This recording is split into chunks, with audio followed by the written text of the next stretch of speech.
आज डायरेक्ट दुकानची चहा वाटायचं काम आपल्याकडं होतं आणि डायरेक्ट तिथून वाटून डायरेक्ट कॉलेजला निघालो नाही का एकदम.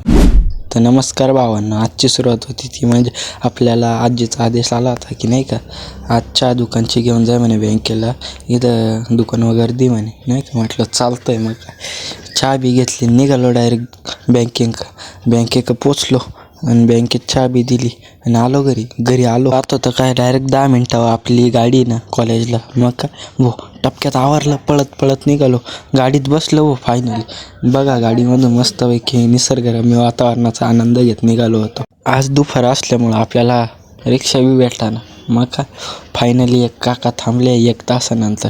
मग काय डायरेक्ट त्यांच्या गाडीमध्ये बसलो, टपक्यात दिशी डायरेक्ट पोचलो कॉलेजला. कॉलेजहून सुटल्यावर लगेच कळालं की 26 तारखेला आपल्या नाशिकमध्ये संभाटा येणार नाही का.